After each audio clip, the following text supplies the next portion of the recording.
Hello, everyone. Hi, you're Hello, audible. everybody. We'll be starting in 5 minutes. Exactly 2 minutes. Yeah, fine.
Good afternoon, everybody. Hey everyone, welcome everybody. We're the students of Google Developer Students Club's I2IT are proud to present the cybersecurity Kickstarter event, Tech Talks with GDSC I2IT. I'm your host for the event, Asim Khandekar, and I'm joined with Varshita. Hello, everyone. I'm Vashita. We have here with us today Ms. Malik. She's a security compliance architect at IBM with over 21 years of extensive IT industry experience. She's also played multiple roles in data security and compliance as well.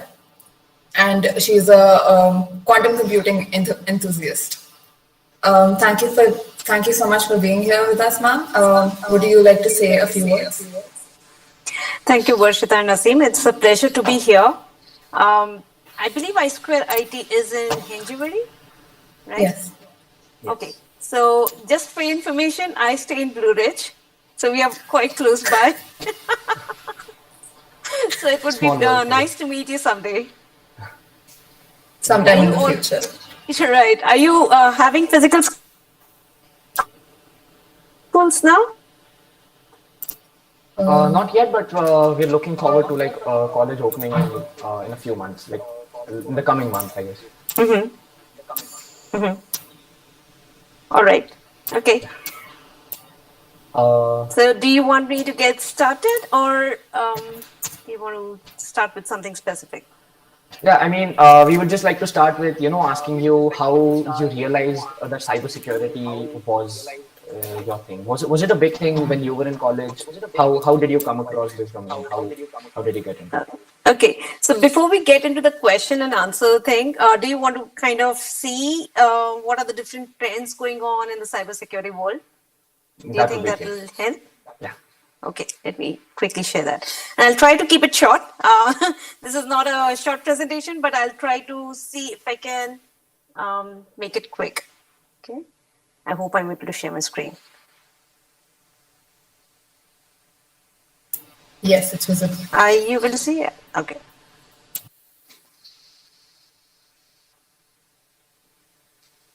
All right. So what I wanted to do was give you a brief idea, not go into details, but give you a brief idea of what are the different cybersecurity trends that are going on right now. I'll try to be quick here. I know we have spent a lot of time just waiting for everyone to join in. So let's get into it. So one of the things that started happening remote working was now everyone started having more and more devices at home, because of which now there are more chances of family, an individual falling prey to a particular vulnerability or attack by someone who wants to misuse your device, or probably exfiltrate money or information from you. Okay, so with remote working, more devices causing more chances and more vulnerable people connecting to the internet. The other thing that is happening is social engineering. This is not something new. This has been prevalent, but it is expanding further, and there are smarter ways of conducting these attacks these days. Earlier, it used to be just anyone, but now it is quite targeted.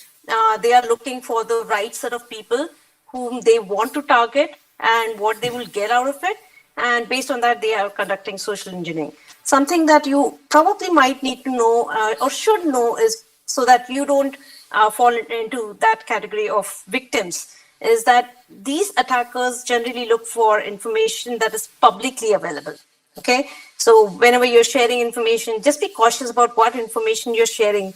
You all are on social media, you all are quite well versed with social media. Just be sensitive about what information you should be sharing, what is not required to be shared, with whom you're sharing, because all this information, if fallen into wrong hands, can actually lead you to be a victim of such attacks. Once an attacker does get your information, they try to victimize you, gain your trust, and then obtain information or money or whatever it is that is of interest to them. And once it is done, they exit out very smoothly without raising any alarm, so that they can escape before you really realize that something has happened. Every day you will see quite a few articles on this kind of attacks that people are falling prey to. They are losing lakhs of money as well. Just be cautious about this one. Ransomware is another thing that has been happening. It has been there for some time, but what we have realized is the number of ransomware families is quite high now. We have 120 separate families of ransomware. And these days, the ransomware attacks are becoming smarter as well. Just to avoid the chances that when a device is encrypted and the victim refuses to pay, what the attackers have started doing is they also exfiltrate the information from the device behind the scenes, so that if someone refuses to pay the amount, they can always give them always blackmail them of leaking the information that they have stolen from the device. So beware of this as well. As a precaution, you can always keep a backup of all the data that you have, but again, it depends on the kind of sensitive information you might have. So try not to open links that you don't trust. Try not to open the software that you don't trust, because that is what could lead to ransomware attacks. Cloud security threats. Now, you probably may have heard that everything is going on cloud. All the applications are being moved to cloud, all the workloads are being moved to cloud. And what we have seen is that it is more of misconfigurations on the cloud that leads to either information leakage or attacks. So this is something that you need to be cognizant of. From the Internet of Things point of view, you know that devices, a lot of devices now can be connected to internet, whether it is your smartwatches or refrigerators, for example. And this is causing a challenge because these devices really don't have a lot of processing capability or storage capability. So you can't really have anti-malware or antivirus installed there. So what essentially happens is that if these devices are not hardened enough, it is easy for an attacker to misuse the vulnerability in that, exploit the vulnerability in that, and then cause further attacks. It may not be that some information is stored in that device, but that device itself can be used for further attacks. Then comes the artificial intelligence. This is, again, something that is penetrating into our daily lives.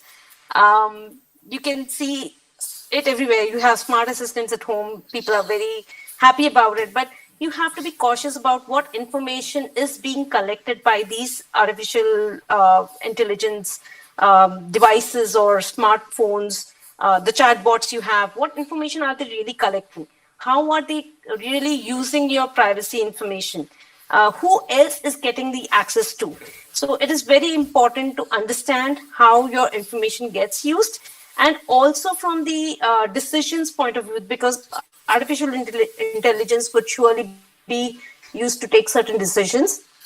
So if it is taking decisions, on what basis a particular decision is being taken? Can someone manipulate that decision? That is where your cybersecurity aspect comes in. Can someone really manipulate that decision? Do you have information or transparency about what are the factors? What is it that led the AI to take a particular decision? So these are the important aspects to think about from artificial intelligence perspective. And while seemingly it may be very simple, that you are asking questions and you're getting responses without any human intervention, these are very redundant answers, may not really require someone sitting out there. Think about the artificial intelligence enabled cars, or think about the trains which are now driven, now driverless, right? And when these vehicles need to take a decision on whose life they want to save, whether it is the passengers or the people around the train or the car, whether they are on the right side, on the left side, whether they are going to harm the individual outside the vehicle or inside the vehicle. These are the decisions that are going to be taken by the artificial intelligence in the future. And that is why you have to be aware of what decisions are being taken. Can someone really manipulate it to conduct attacks, for further attacks? So it's very important to be cautious on that side as well. Data privacy as a discipline has been really increasing everywhere. I'm not sure how much aware you are, but you must have heard the terms GDPR. This is nothing but the privacy regulation that was released for the European citizens. But on the same lines, every country, every region is coming out with their own set of privacy rules. And we in India also are hoping that our Privacy Act would be there, IT Act would come out, which will protect the privacy of the common citizens.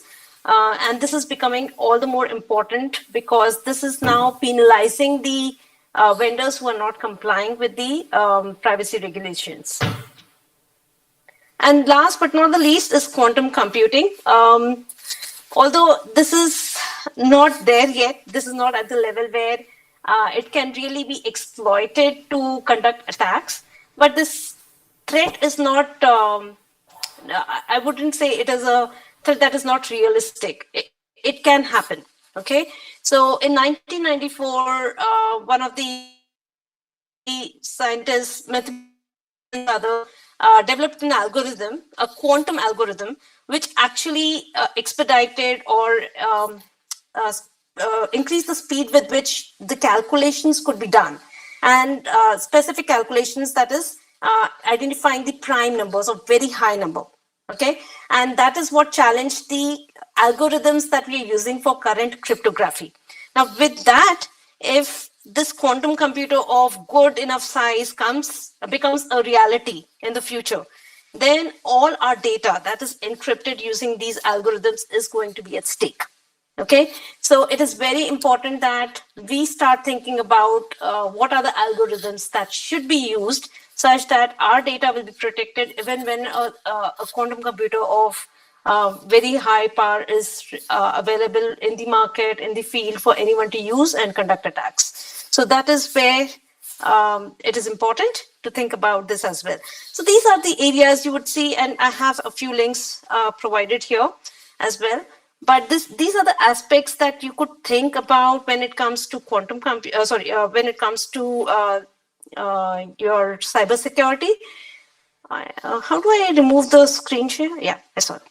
Okay, so this is what you can think about, and that is why whatever advances you make, right, in any field, cybersecurity is not going to go away. That is always going to be there.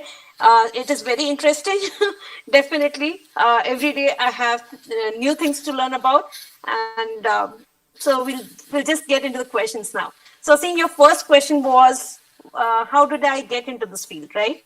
Yes. Okay, so frankly speaking, when I was in college, of course, I was never so thoughtful about my career. I know all of you are very cognizant of what's happening around. What is it that you want to do? What is it that you want to become? Frankly, for me, I just wanted to work. That is all my aim was. Okay, and I did not mind getting into whatever was coming because I didn't really have a goal. But about 11 years back, I came across this security domain as a practice where I really felt there's a lot of work required to be done, and no one was doing anything about it. And that is what I am. When I see that no one is doing about it, I start doing it myself, right? So I realized that I have that capability of helping my teams rather, do things that they are not worried about, and it is important. And that is when I started learning. So it is not really 21 years of career in cybersecurity. It's really 11 years of my career in cybersecurity, and I just got into it because I saw that no one was doing anything about it, and I really felt that it was important to do it. That's really amazing. And there's another question that arises. Like, once you realized that cybersecurity was something you wanted to pursue or like work in, how did you get started with it? So again, it was a very new field for me. I did not really have mentors who would tell me what needs to be done. I have taken my career as in when I saw opportunities, I saw the need, I started doing things.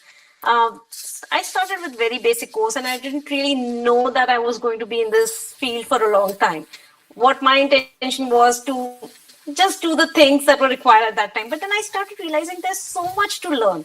And as you learn something, you'll realize there's much more to explore. So let's see what interests you and you want to explore it further. And cybersecurity is a very large domain. I mean, cybersecurity might just be like, yeah, fine, you have to think about security, but no. Whether you want to do penetration testing, if you get into penetration testing, there's a whole deep dive that you can do in penetration testing. If you want to do threat modeling, that is where you can go and do deep dive into that, right? If you want to do compliance, right, you can deep dive into that. So you can be an expert in any area. And I have been a jack of all trades. So I have done penetration testing, I have done threat modeling, I have done security incident response, I have done compliance. It's more like I want to get complete exposure, and that is how I like my career to be. I want to know everything. I just don't want to get restricted to one thing. So what my suggestion is that if you really understand yourself, if you know this is what you like to do, then you start exploring in which area you want to go. Right? And then you start exploring the different programs that might be there that might help you achieve that. And these days, there are so many communities, open groups that are available, which you can join and gain the experience, even if that is not part of your company, right, or day job. So I think you have a lot of opportunities. Just keep an open eye and you're sure to get that. Okay, so what was the one hurdle that you faced getting into this field? I think the hurdles come from within rather than from outside. And what you face from outside is just superficial. You That is may incredibly insightful. you can always put the blame on, oh, that person is not letting me do this person is not sharing information. But if you're really motivated, I don't see any reason that anyone will be able to stop you from doing things. There's a question in the chat. It said, which is the most demanding field in cybersecurity? The whole cybersecurity field is in demand. It really depends upon what interests you. So I have spent 10 years working into the security engineering side. So that would mean that I'm not really looking at what the customers are directly asking for, but I know that whatever work I'm doing is eventually going to satisfy the customers, right? So it is all internal facing. From the last more than a year, I have been associated more on the compliance side. Now I know that these compliance certificates that I'm helping my services achieve, these are the ones that customers are going to directly look at. And based on that, they are going to take decisions whether they trust the service or not, right? So it really depends upon what interests you. There is a complete research field as well in cybersecurity where you want to do only research. You want to publish papers, you want to publish studies based on that. You can get into that. There is forensic investigation. Post an attack, how did the attack really happen? What were the attacks executed? How was the first penetration conducted? And from there, how did the movement within the network happen? What kind of data was extracted? How were the logs tampered with, or how was the data tampered with? So there's a lot of investigation that can be done on that side as well. So really, I would say it's more about your interest. At one point, I was thinking, yeah, I will go into the research field. But no, I'm probably more interested in learning the security engineering side and the compliance side right now. Maybe someday, but not now. What, in your opinion, has been the one thing that stood out, like in this field, technology-wise, all through these years?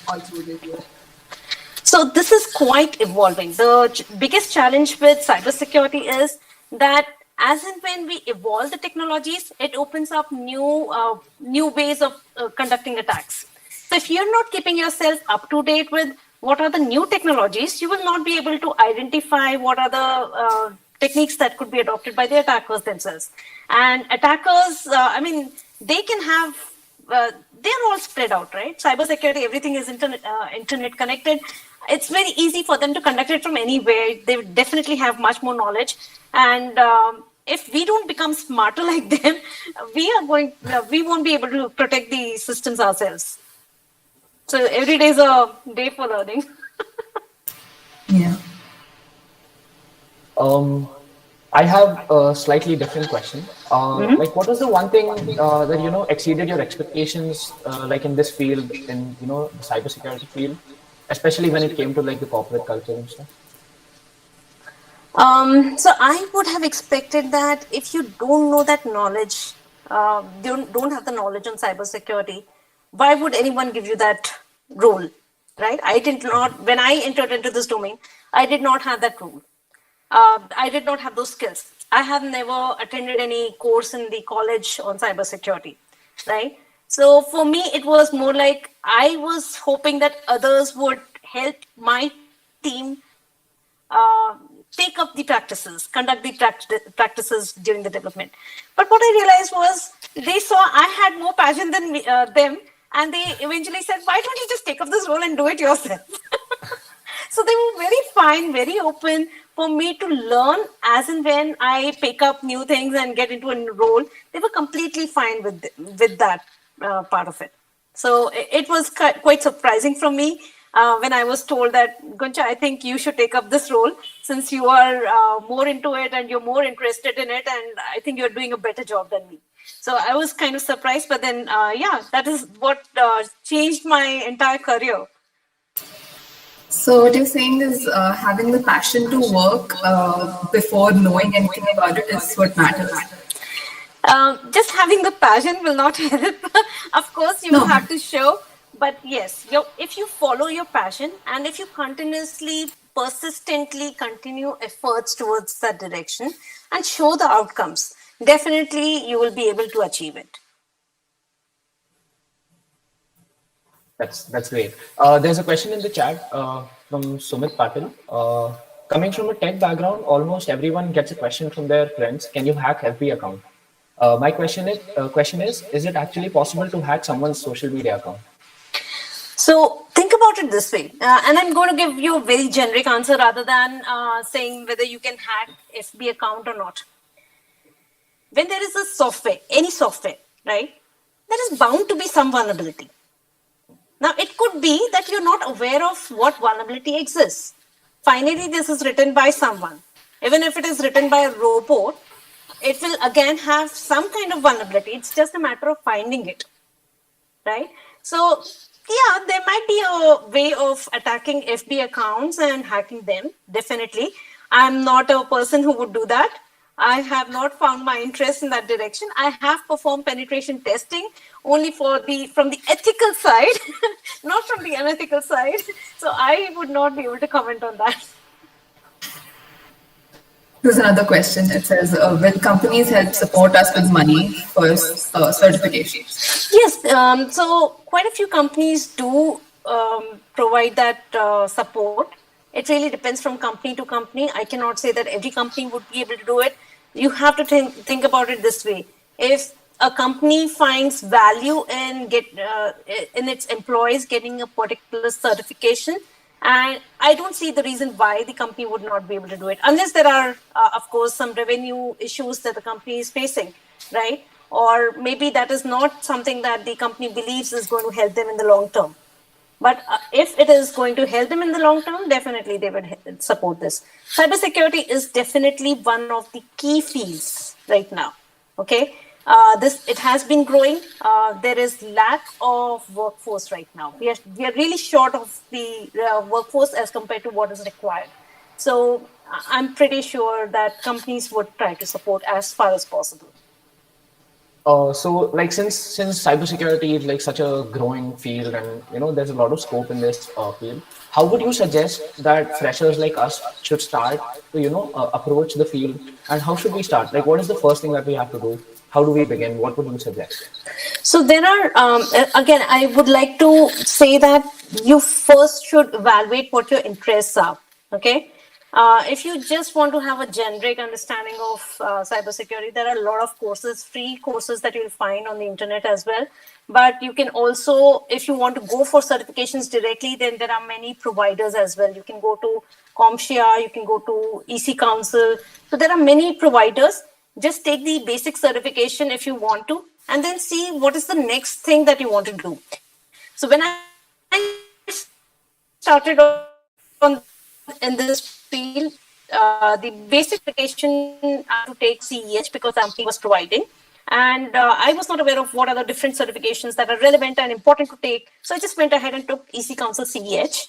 After doing that, I realized that I want to get into penetration testing because my team does not seem to understand why fixing a particular vulnerability is important. So I wanted to perform the penetration test myself and demonstrate to them why it is important to fix. So I took up the next course from EC Council itself called as ECSA. I believe they have changed the term, but then you can always search on the internet. So I took up that course and I went ahead and became a penetration tester, performed full-time penetration testing for my teams. Post that, I decided there's the next level, LPT, where you become the official penetration tester and you can perform penetration tests officially. But I did not really find that as my calling. So I did not pursue that. Instead of that, I went for CISSP course from IC Square, because that gave me a more generic information, more from the cloud aspect as well. So I thought that will be good for my career, because I don't want to really be a full-time penetration tester. That is not my calling. I could do it because I wanted to demonstrate at that time, but there are many members who are more interested in doing it, and I can definitely perform a more leadership role and guide the team through the cybersecurity challenges rather than restricting myself. So I would suggest, if you want to start, you can do basic courses. You need not go for certification course, but if you really want to go ahead and take a certification, please go ahead and do it. And you will start seeing what are the different certificates then available and see what your calling is. I would quickly like to address the question in the chat. There's somebody who says, please tell your journey from developing interest to becoming a CISSP. Please tell your journey from developing interest. Okay. So, as I said, I really started from from the point where no one was doing the security engineering practices. So I started looking into what are the practices required, and then I started realizing that just telling them to implement certain practices is not going to help. I had to actually demonstrate, and that is when I started learning the penetration testing. I did my CEH and ECSA course. Post that, I did not want to do the LPT, so I just went ahead and saw what is the next best course that I should be doing. What are the providers and what value do they bring in? So I wanted to go into the leadership side, and CISSP seemed suitable to me based on what I wanted to achieve. Of course, after that, there are management courses, the CISM. I don't remember the term. So there is a management side and then a technical side. So you have to decide whether you want to be on the technical side or the management side. I am deciding to be on the technical side after waiting for 4-5 years, deliberating whether I want to go in the management side or technical side. I finally decided that I want to go on the technical side. So I am going for the next course, which is going to be CCSP. This is more from the cloud security perspective. Mm-hmm. Also, Yash has a good question. How much Linux knowledge is required to start getting into this field? If you want to attack someone or you want to conduct penetration tests, then yes, that will be really helpful. But that is not the only aspect of penetration testing. So if you think about it, within penetration testing as well, you will have multiple flavors. It could be web-based penetration attack, or it could be Linux-based, right? There is something called as Kali Linux, which is a OS that is used for actually conducting these attacks. Having Unix knowledge does help, but I'm not saying that if you don't have Unix knowledge, you cannot do it. Okay. You mentioned before. Sorry, please. I'm sorry, just one thing. Since you asked about Unix, the only thing I would like to say is that all of you are part of the Google Developer Club, right? So I would suggest that if you are able to code, keep yourself up to date with what are the latest scripting languages available, programming languages available. If you can program in one, it is not difficult to adapt to another language. It's just a matter of learning the syntax. And I did not really have a development background. I really came from electronics background. That is what I did my engineering in. Luckily, I got a job in a computer industry, and they were very nice to teach us everything. I still did not become a developer after that. I did more of a research or POCs initially in my initial part of the career. There was some part of programming that I've done just as a part of some assignments and some internal project that we were doing. After that, I went into my testing area. I grew as a tester into a QA manager before I actually entered the security domain. But after 21 years, I'm now doing programming to a certain extent. I'm using Perl scripting and Python scripting, and I am writing some programs, not to a large extent, but it does help me in doing some activities that I really want to automate. So I would say keep yourself up to date with Unix if you can. Even if you don't know, that's fine. But try to have at least some hands-on in programming. You need not be the best programmer, but some experience does help. Okay, I would like to now address Swarnim's question in the chat. Is transition possible between cybersecurity domain and software development domain, and also vice versa? That is very much possible. So if you want to get into the software development domain, definitely you need to know how to develop. Understanding one of the programming languages, scripting languages, all that would be important. from cybersecurity domain, it is definitely very helpful if you have done software development. Again, in cybersecurity, what do you want to really do? If you want to look at the coding best practices, you will be able to tell better if you are a developer, right? Because you know what are the flaws that could occur. You could suggest better. You could analyze the reports of the testing that is performed, whether it is the code scan or the dynamic scan. You can identify that better. So see that as a challenge. Having development background is definitely a good mix for cybersecurity, and vice versa as well. If you have had this background of cybersecurity domain, you will be a better developer than a regular developer. Trust me on that. That's So really it's just a plus point. It is. I can tell you that I used to really have a hard time explaining the developers why they should go and fix things. It was really hard for me. And I've spent years doing that. And trust me, even after that, everyone tried their best to resist the work that I was asking them to do. So I just have this one. I don't know if this is relevant, but you obviously came across some developers that are aware of what cybersecurity is and what you wanted them to do. Obviously, you like them more than the other developers who did. So, sorry, is there a question? No, I just addressed that the people who know. You would always like to work with people who make things simpler for you. Yeah. But something that you also need to keep in mind is there's always a story behind others who are resisting you, right? And if you understand that resistance, the cause for that resistance, you will be able to solve the problem that you are facing with them. Yeah. Okay, so it is tricky, but you'll start navigating that slowly. You will need to understand the reasons why there is resistance, and then try to solve those causes, those things that are causing that resistance. That was very insightful. Okay, Shivam has a great question in the chat. He says, ma'am, there is always a notion which has been fictionalized on many movies and TV shows regarding hacking of systems, and it is always portrayed as super complicated and convoluted thing. How did you remove fictionalized notion of the topic and keep a realistic approach towards the learning part of cybersecurity?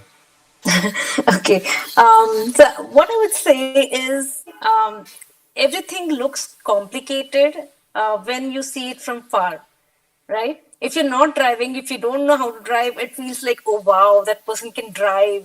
It's so complicated. There are so many things to do. But if you think about it, you are driving a car. But if you have to fly a plane, oh no, there are so many switches I cannot even think about. I can't imagine how a pilot flies a plane, right? You look at the cockpit and it's all full of buttons. But for a person who is sitting in that cockpit, that person is like, it's fine, it's so easy. But what about that person who is driving that fighter plane? That is more complicated than my plane. So it's really sitting from far and thinking that it is much more complicated.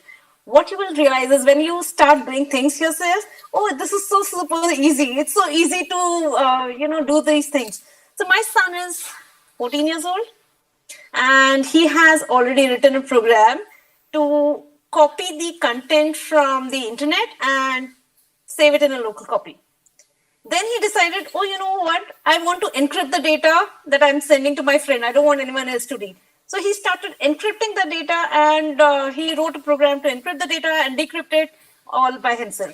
Then he said, no, you know what? I want to write a message in my image and send it across. That is called steganography. So he wrote a tool to develop that steganography. So, and it is all something very alien to me. I do this day in, day out. I mean, I read about it, but I only read about it. I don't code things, and he's already doing it. So it's a matter of, who's looking at it from far and who's actually doing it. When you start doing it, it's much simpler than what it looks. Oh, that's really great. Also, now that Shivam has brought it up, I would like to ask this one question that I always had to ask someone. but I never really got to. What is the one movie or TV show that you've ever watched that portrayed your field or cybersecurity or hacking, for that matter, the most accurately? You know what? I tell my son I am a 10-second Tom.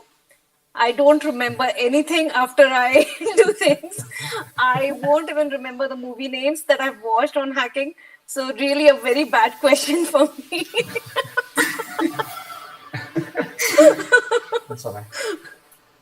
Never mind that. There's another question that I have.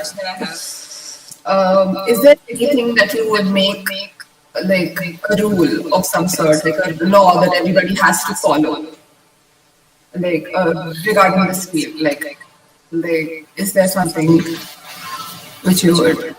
Did you understand the question? So, making a rule, the rules are meant to be broken, okay? You can't make a rule. You can just make a rule, but don't expect everyone will follow it. The only thing that I would like to do is call out the best practices, and that is something that I've been doing with my children as well since they were very young. When I got into this field, I used to have these, instead of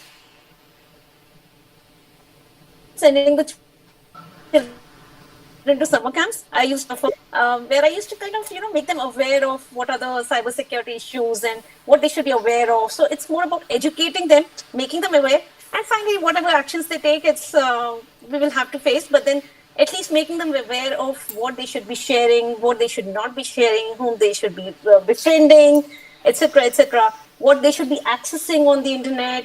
So that is what I have been doing, and I really expanded that last year by going to the schools and sharing that same sessions with the school children as well. But I don't think I would make any rule, because rules will not help. It's more about everyone understanding and becoming more aware about it. Makes sense. Adesh has a great question in the chat again. Is it necessary to get OSCP certified to do PT?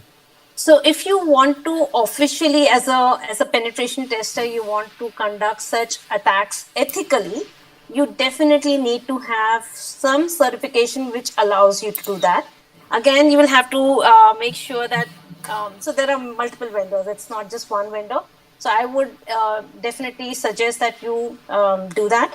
Apart from that, you also need permission from the website or from the company that you're planning to attack. Just don't attack without permission, else it actually falls into a legal issue and you can be criminalized for that.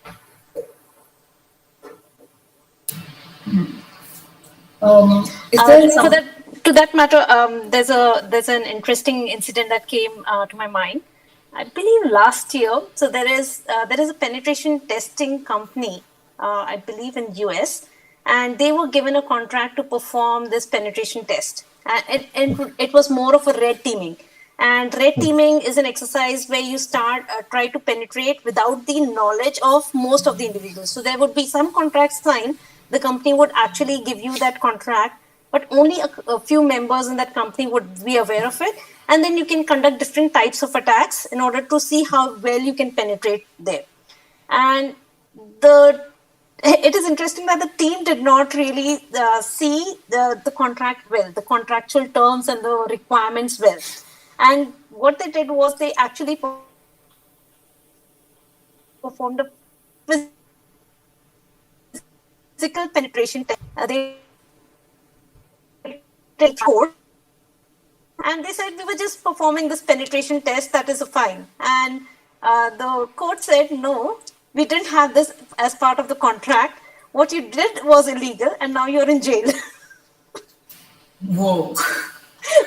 So these were real professional red teamers who got caught, and they were put in jail because they did not have it in contract.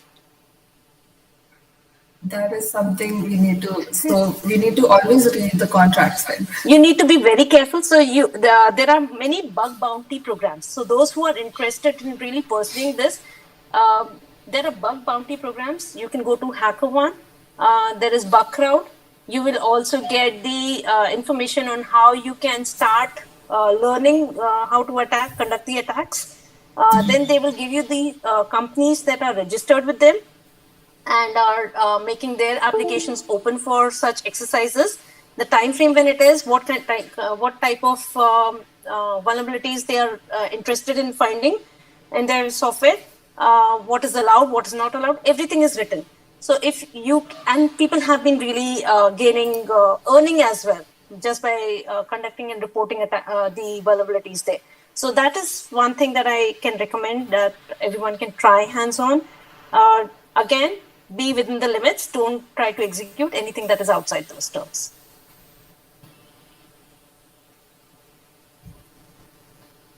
There's a question in the chat that says, "Do you know any unethical hackers?"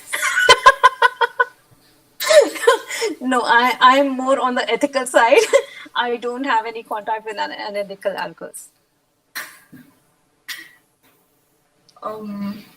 There's another question. Is there something that you would tell your 20-year-old self? Okay, so before I tell something to my 20-year-old self, there is something that I want all of you to understand.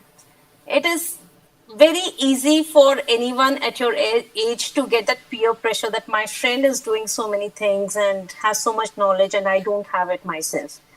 I would say that everyone has their own learning curve, their own maturity curve. Okay. If I talk about myself, I was a very free girl when I was 20. The only intention was to do a job, and it could be any job. It doesn't matter, right? I did not care what I wanted to become. It's only last 10 years when I started really feeling, this is what I want to do. So my maturity in terms of what I really want to do in my career came quite late. Before then, it was just like, oh yeah, let's do it. Okay, I'll do it. Fine, I'll become a manager. That is my goal. I became a manager and I really found it very boring. So it really depends on everyone's maturity curve. So don't think that the other person has thought about it and I have not thought about it. Go by what you really like to do. If I have to say something to my 20-year-old self, I am very happy with the way things have gone. I am very happy that I have done what I really like to do. I've enjoyed the work that I've done. And the only part of my career I wouldn't have enjoyed is where I stopped enjoying the work that I was doing. So, suggestion to all of you, just enjoy your work. You will definitely reach your goal.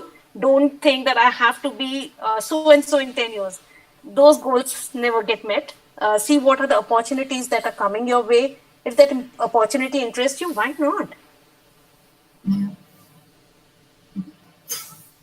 Okay, there's a great question on the YouTube live stream. What sort of laws apply to online ads, especially the really spammy ones that we see on some sites?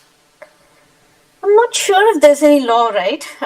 You can post an ad till the time you are, there is someone who's ready to post your ad, right? So if Google advertisement is ready to take in your ad, it's fine. I mean, it is between the between Google and the company who wants to put the ad. Now, there will be definitely some checks that Google would do, and Google would have to comply with some of the laws and regulations that are being put out by the specific countries, right? And so there is no direct law and regulation between the person, between the company who wants to put the advertisement and the law and regulation that is being published, right? So finally, you're talking to a software vendor. And that software vendor is the one who is going to drive what are the requirements for that ad, what is allowed, what is not allowed. Right. But also, I would like to, segue into, targeted ads and how they, encroach into like user privacy and, other places. So what is your take on that? So again, that is not the person who is putting the advertisement, right? It is finally the company that is hosting that advertisement, because they are the ones selling your data, right? So the privacy regulation again applies. If we are talking about Google, the privacy laws will apply to Google. So what kind of data is Google collecting? does Google have the permission from the individual users to share this kind of data? That is where this is applicable. And as I mentioned during my presentation, privacy laws are really increasing. The number of privacy laws are really increasing everywhere, right? All the countries are coming up with their own privacy laws. And it is important. They definitely need to protect the rights of the users, what kind of data is shared, all that is important. But before we go to that level, we also need the individuals to understand the importance of their privacy data, right? If we are not ready to protect that information, what would the laws do? Yeah. Right? What we do is, oh, the software is saying that it won't allow me to access the service. If at all I don't allow it to have access to my privacy information. Take the case of mobile phone, right? Oh, the software the app I want to install is saying they want to access my my storage location and all my contacts. Okay, fine. If I want to use that app, I'll just say allow. Everyone does that. I'm quite conscious about it, and my husband really becomes tired when he has to use my phone, because every time he opens the contacts, he says, "Oh, it is asking for permission. Should I give it?" And I'm like, "No, I don't want to give the permission." So it is more about we becoming aware. It is more about we asking those questions. Why do you need that data? Why does this app need this data? If it is asking for that data, is it really so important for me to use that app? Is this app really safe for me to install? Is it going to steal some information? If I'm not going to question that, I'm putting myself at risk, at my data at risk. So I think it has to start from our home. We have to be self-aware before really expect the government to come out with the regulations, right?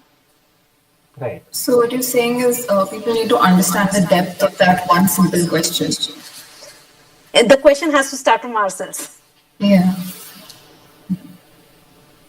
There's another question in the chat. Quantum supremacy is rising at a rapid pace. Do you think that within a decade, quantum computers will replace the supercomputers on a global scale? So let me ask this question. Do you think AI is going to replace humans? Do you think robots are going to replace humans? We can write programs that can code themselves. Do you think that is going to replace us the software developers? Right? So this question is something that you can ask in every aspect. But I don't think so. Quantum computers will have their own place. It's not that quantum computers can do everything that a regular classic computer can do. Okay? So depending upon how the algorithms are developed in the quantum side, that is really what is going to evolve. How the infrastructure is the infrastructure that can be used for quantum computing. How does that improve? How does the quantum computers themselves evolve? Right now, the quantum computers are quite noisy. So you need really powerful machines and noise-free machines in order to do quite a few calculations that you would like to do with them, right? So it really depends upon a lot of research work. And again, it is not exactly what can be done in classic computers is what can be done in quantum computers. It depends upon what algorithms we have and whether it is suitable, those algorithms or any of those algorithms are suitable to the problem that we are trying to solve.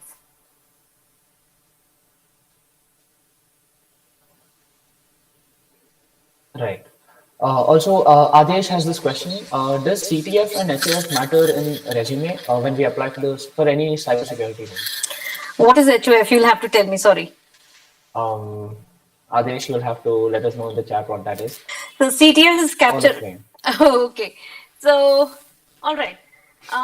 These days, of course, in my time as well, that would have helped. But these days, everyone seems to have a very good resume, right? Before they even go for higher studies. I never bothered about doing things myself. But my child, if I told you about my son, right? He's already coding. He's already writing games. He's writing programs. And this is building his profile. Definitely, he can boast about it when he goes to his college, right? But there are others who are doing different things. Not everyone has to do the same thing, right? You could have interest somewhere else. I know of a girl who had done diving course, the scuba diving course, both basic and advanced. but she went into hotel management. And when she was giving the interview, what they saw was she has passion for something and she achieved it, right? She was persistent about it, she achieved it. And that is what impressed them. So I wouldn't say that, if you're going into a particular field of in your higher studies, that is where you need to show your achievements. But if that is of your interest, definitely, why not? Right. There's another question in the chat. It says, was the reason for changing the name of Facebook to Meta is data breaches? So I don't have insider information on Facebook, but from what I've been reading in the newspapers, it does seem like they are trying to change their brand. They are trying to change the focus of their company as well. They are interested in going into reality. What's that called? Virtual reality. So with that, they are looking at changing their name, but I don't have insider information for sure. Prajakta has a question. Do you think that India should have more and better security laws? And I would like to add to that question. If yes, then how and what? Okay, so we definitely need to improve there. We are quite lagging there. We are trying to demand the vendors to meet the requirement. I mean, the government is doing that, but we don't have our own privacy laws yet, right? We are still banking on the IT Act of 2000, which does not really give us the protection rights, the privacy protection rights that we should be having. So there's definitely a lot of work required to be done. That said, I cannot say that the work is not being done. There are members who are involved in that. I am not one of them, so I would not be able to give insight into what is really blocking that. But yes, we need more activists. Activists would mean that who are ready to collaborate with the government agencies into getting this to reality. But before we do that, definitely we ourselves need to be more aware so that we can bring in the right aspect into that law. You mentioned earlier that there's a technical side and there's a management side. What's the main difference between it? So this will be true in every field. It's not just cybersecurity, right? You definitely, in any company, in any project, even if you're doing your own project in your college, you would know that there will be one person who is really managing all the work, who is making sure that one person needs something, they are getting it, the other person is coordinating with them. There is no fight between the group. If there are conflicts, then we try to patch them.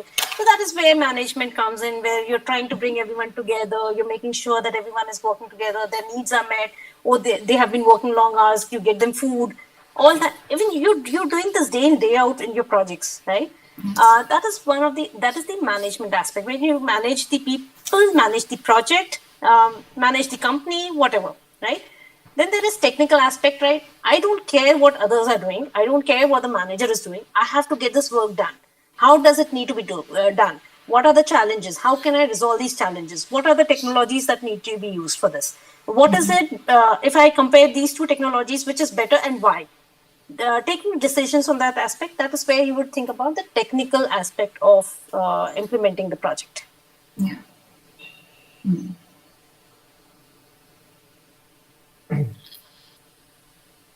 There's another question in the chat. What are your views on cryptocurrency?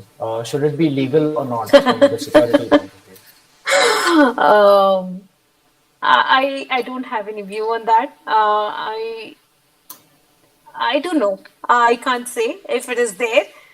There would need to be a way for the government as well to understand who is getting the money. Right now, it is when you use cryptocurrencies, it's difficult to track. Right. I don't know how they're going to do it. If they make it legal, I don't know. I can't say. Makes sense. Is there anything that you would have done differently, like at the start of your career?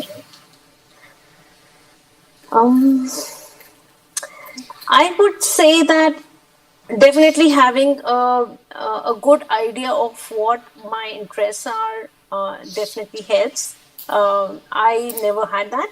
Definitely, I'm quite delayed in my career because of that, because I started realizing about my interests only last 11 years, right? So if I had done this much earlier, definitely I would probably have much more experience in some of the other areas as well in the cybersecurity field.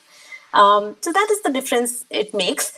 But that said, again, it is really important to understand whether you have been happy or not. So you can think about your friends who are really, directors, VPs, CEOs, whatever. But are you happy with how things have gone, what you have done, what you have learned, how you have contributed? Until the time you're happy about it, I think the remaining things don't matter. Okay, there can be people who are earning more than you. Even that doesn't matter till the time you are sure that you've really enjoyed what you've done. Right. Okay, one last question before we start to close. Adesh has a question in the chat. Is CEH compulsory to get into cybersecurity domain? No, CEH is not compulsory. As I said, there are multiple vendors who provide you certifications. You can do a very basic course from CompTIA instead of CEH, and that is perfectly fine. Okay. The last question, as we close, and this really matters, from like the perspective of someone who's been into this field for like over 20 years now, and as opposed to our views, and we're just getting into the field, right? We're still choosing our field. So, how would you explain the internet to a 5-year-old? Good question. I um, I don't know. Probably I'll just say that you have something here on this device, and you have another device where you're trying to gain the same information. You just you just have something in this, a server. There's something called a server, and you just get information in both places. I don't know. I've not tried that.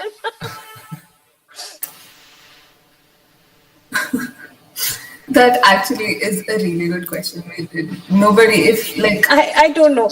But then I know that there are books for toddlers on quantum computers. There are Wow. books for toddlers on neural networks. So I'm sure there would be someone who would have thought about having books to explain what internet is, or rather, they don't even need to understand. They're already, playing with the internet as soon as they're born. So I don't know. I have never tried that doing myself. on this happy note, let's conclude the session. Is there anything that you want to say? Are there a few words that you want to add? The only thing I would say is that enjoy what you're doing. I'm really happy to see that all of you are so aware of the things around you, and you're much ahead of us, much ahead of us. I really think that we would have lesser knowledge than what you guys have. So definitely continue your journey. Don't take pressure of anything. Till the time you're enjoying, I think it's a good journey that you're going to have. Oh, there's a last question. Is SQLI possible with images? I've not tried that. Sorry. I'll have to learn that. Is there anything else that anybody wants to ask? Or I would just like to remind everybody that there's a feedback form that everybody has to fill. And please let Just us put it in know chat. what you thought of the event as well.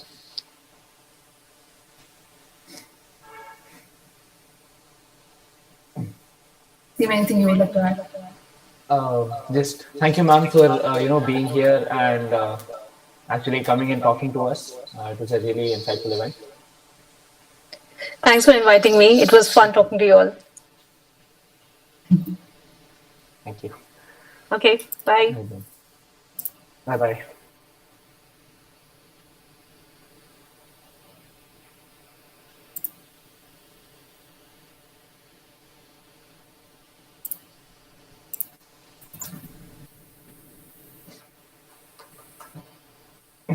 Guys, there's a feedback form that you have to fill.